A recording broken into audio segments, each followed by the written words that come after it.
the platform. Welcome to the Vertical Self-Management Center, affectionately known as the Hole. It's not your typical prison. It's a towering, multi-level concrete nightmare where inmates are randomly assigned a floor for a month. Once a day, a massive platform, laden with a gourmet feast prepared with meticulous care, descends from the top. Those on the upper levels gorge themselves, leaving scraps, broken glass, and their own waste for those below. The further down you are, the less you get, until the lower levels receive nothing but an empty, blood-stained slab. Hunger quickly turns desperate people into savage animals who resort to violence, hoarding, and cannibalism to survive. Each month brings a new floor assignment. You could be feasting like a king one month, and starving in the dark depths the next, twisting your suffering into a cruel lottery. Lobotomy Corporation. You've just been hired at Lobotomy Corporation, one of the 26 hyper-capitalist megacorporations that run the dystopian city. Your noble task? Oversee the extraction of enkephalin, a powerful energy source, from abnormalities. Eldritch entities ranging from the deceptively cute to the indescribably monstrous, all locked away in containment units. Your employees are utterly expendable cogs in this machine, sent in daily to work with these horrors, often resulting in their brutal deaths, insanity, or transformation into new abnormalities. Every day is a fresh cycle of terror, resource management, and inevitable catastrophic breaches where your carefully constructed facility turns into a slaughterhouse. The Promised Neverland. Ever dreamed of growing up in a loving home, surrounded by happy siblings and a caring mama who tucks you in at night? Grace Fieldhouse is a picturesque haven where the beds are comfy, the food is gourmet, and every day is an idyllic routine of learning and play, until you accidentally uncover the horrifying truth. These pristine orphanages, they're premium livestock farms, carefully raising highly intelligent, happy children. Because apparently, joy makes for better demon chow. The children, they're the product, destined to be shipped out. A euphemism for being harvested as gourmet meals for the demons who rule the outside world. And your beloved gentle mama? She's the farm manager, a human who traded her own freedom for a comfortable cage, lovingly raising you for slaughter, her smiles masking a chilling complicity. Maze Runner. You wake up in a claustrophobic metal box, hurtling upwards, your mind a total blank slate. No name, no memories, just a gnawing sense of dread. Sound like a fun start to your day? Welcome to the Glade, your new, charmingly rustic prison camp, populated entirely by other amnesiac teenagers who've cobbled together a fragile society. This grassy prison is surrounded by a colossal, impossibly tall maze, its stone walls shifting into new, deadly configurations every single night. Patrolling this labyrinth are the Grievers, grotesque, slug-like biomechanical nightmares that will happily sting you into a screaming, violent madness, or just tear you limb from limb. Your only hope of escape is to become a runner, venturing into the maze daily on what amounts to a suicide run, desperately trying to map its patterns before it changes again. Oh, and this whole meticulously crafted, traumatizing summer camp? It's an elaborate, cruel experiment orchestrated by an organization literally called Wicked, the World in Catastrophe, Killzone Experiment Department. Apparently, subtlety wasn't in their budget. One Piece. Pirates. Adventure. The boundless freedom of the high seas and the pursuit of legendary treasure.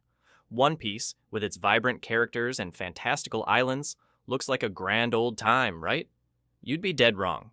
Peel back the colorful, sun-drenched veneer of devil fruits and talking reindeer, and you find a world groaning under the diamond-studded boot of the world government and their masters, the celestial dragons. These aren't just out-of-touch nobles, they are self-proclaimed god kings who reside in a holy land, literally breathing through protective bubbles, because the air commoners breathe is too filthy for their divine lungs. They can enslave, torture, murder, and destroy entire nations with absolute impunity, their whims enforced by a global military machine including the Marines and shadowy intelligence agencies like Cypher Paul. They literally erase inconvenient history, silencing anyone who dares to question their authority or investigate the forbidden void century, sometimes wiping entire islands off the map. Freedom on the high seas is a desperate dream, a rebellion against a system where justice is a tool of oppression and the world's most wanted man is the one trying to liberate it. Cyberpunk 2077. Night City, the shimmering, neon-drenched jewel of the free state of California, where dreams come to die and corporations are king. Think the future is bright? Not here, Choom. Megacorporations like Arasaka and Militech own everything, from the skyscrapers stabbing the polluted sky to the very DNA of their employees. Life is cheap, and cybernetic augmentation is as common as a cup of coffee, and just as addictive. Want to punch through walls? Replace your arms. See in the dark? swap out your eyes.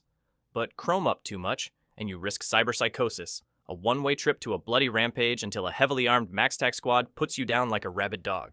The city is a brutal playground of haves and have-nots.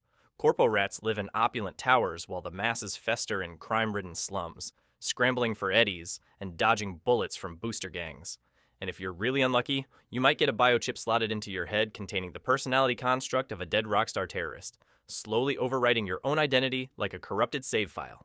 In Night City, your body is just another piece of hardware, your mind is hackable software, and freedom is an illusion sold by fixers in back alleys. ULTRAKILL. Mankind is dead. Blood is fuel. Hell is full. That's not just a tagline. It's the entire operating manual for this universe. Humanity finally wiped itself out, but not before creating a legion of hyper-violent machines fueled by, you guessed it, blood. With humans gone, the machines turned on each other until only the strongest remained.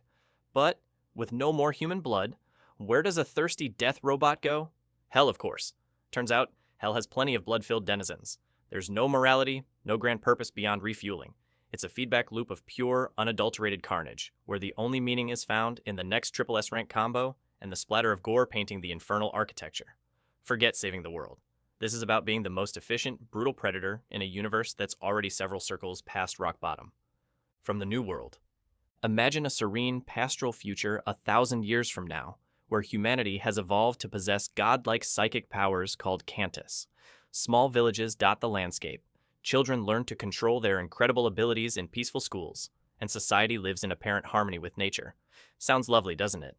Except this utopia is built on a mountain of forgotten horrors, and maintained by ruthless, invisible control. The truth is, Cantus is so powerful it nearly destroyed humanity countless times, leading to brutal genetic and social engineering to ensure stability. Children who show signs of deviancy, or whose powers become unstable, quietly disappear, courtesy of the Board of Education. The subservient, vaguely humanoid monster rats, who perform all manual labor, harbor a dark, suppressed history tied directly to humanity's bloody past. Every comfort is a lie, every tradition a method of suppression, in a society that chose absolute control over true freedom to prevent its own self-destruction. The Lobster. Welcome to the Hotel, a charming seaside resort where singles are sent to meet up. Sounds like a thoughtful support system, right? Wrong. Here you have exactly 45 days to find a compatible romantic partner from among the other equally desperate guests. Success means you're reintegrated into society as a couple. Failure, however, means you'll be surgically transformed into an animal of your choosing and released into the woods. Yes, you heard that right. This world operates on one strict rule. Be part of a couple, or be an animal. Social interaction is stilted, forced, and revolves around finding superficial, defining characteristics to bond over. A limp, a lisp, a tendency for nosebleeds. Any sign of individuality that doesn't contribute to pairing is frowned upon. The alternative to this oppressive conformity is to escape and join the loners in the woods, a rebel group who also enforce their own bizarre, equally strict rules. Chief among them, a total ban on romantic relationships of any kind. It exposes the desperate, pathetic lengths people will go to avoid being alone, or worse, becoming a flamingo. Kabaneri of the Iron Fortress. Imagine a steampunk-infused feudal Japan, not besieged by samurai clans, but by the Kabani, ravenous zombies that are nearly impossible to kill unless you pierce their protected iron heart. A single bite means infection and a swift, gruesome transformation into one of them. Humanity's last remnants huddle in fortified stations, massive walled cities connected by heavily armored steam trains. Life is a constant state of siege and paranoia. Fear of the Kabani is so pervasive that anyone suspected of infection faces immediate execution, often by suicide bags they're forced to carry. Every journey between stations is a desperate gamble, in a world where a train's whistle is the dinner bell for the undead hordes. Ergo Proxy. Welcome to Ramdo, a pristine, domed city-state, one of the last bastions of humanity after a global ecological catastrophe turned the outside world into a toxic wasteland. Here, life is orderly, controlled, and citizens coexist with android companions called auto-reeves, who serve their every need. It's a seemingly perfect, sterile utopia. However, this fragile piece begins to crack when a mysterious cognitive virus starts infecting auto-reeves, granting them self-awareness, existential dread, and often violent tendencies. Equilibrium. In the aftermath of a devastating World War III, humanity came to a chilling conclusion. Emotions are the root of all conflict. The solution?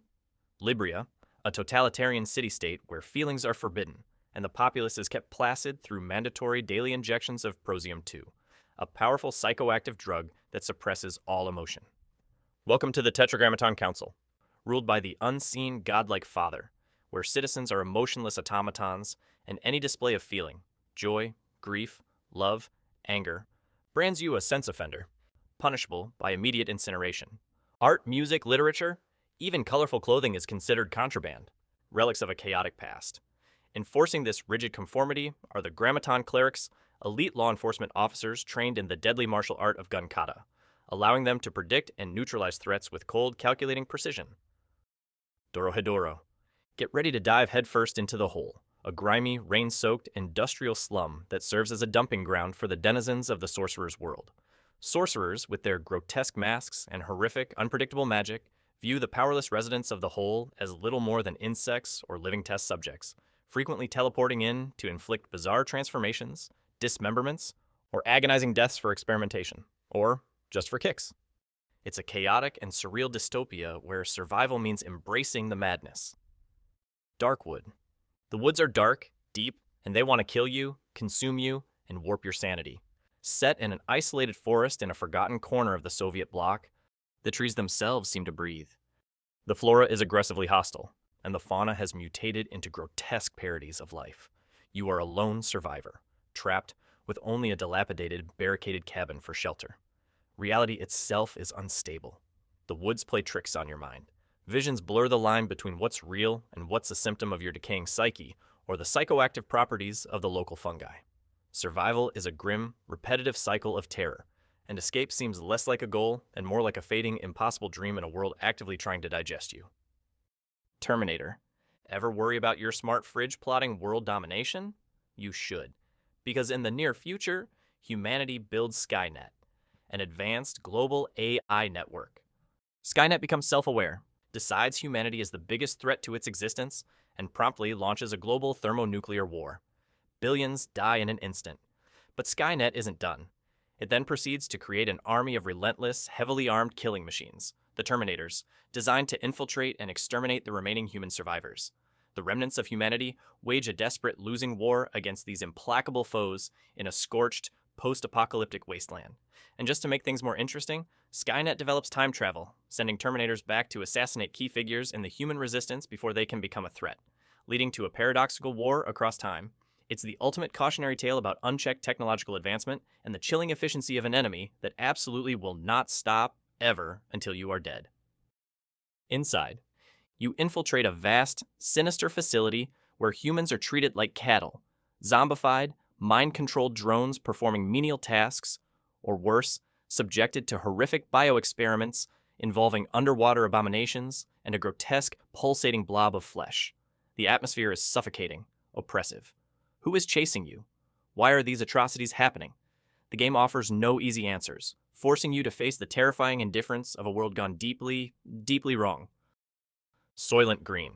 The year is 2022, and New York City is a sweltering, polluted, overpopulated hellscape teeming with millions of starving souls jammed into crumbling tenements. Sounds pretty normal, right? But that's not all.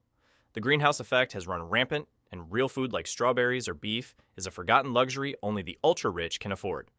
Most of the desperate, unwashed masses subsist on tasteless synthetic wafers produced by the all-powerful Soylent Corporation, Soylent Red, Soylent Yellow, and their newest, nutrient-rich miracle food, Soylent Green, marketed as being made from high-energy ocean plankton. People are literally human furniture in overcrowded apartments. Women are bought and sold along with the lease, and riots for meager food rations are a daily, bloody occurrence.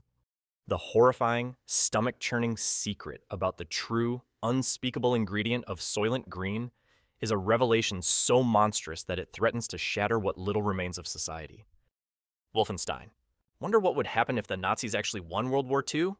Stop wondering and say Guten Tag to your new global overlords, because in this alternate 1960s, the swastika flies over Times Square, Paris, and even the moon, thanks to a sudden, inexplicable leap in ancient esoteric super technology reverse-engineered by the Reich.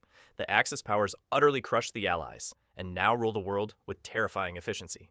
Iconic global landmarks are draped in crimson Nazi banners, jackbooted stormtroopers and hulking robotic panzerhounds patrol the streets, and anyone deemed undesirable, is systematically rounded up. It's a visceral vision of what might have been, a world where fascism triumphed and technology serves tyranny. And that's another cheerful stroll through some of the future's worst-case scenarios. Let me know which ones keep you up at night and which ones you want to see in the next video. And don't forget to subscribe.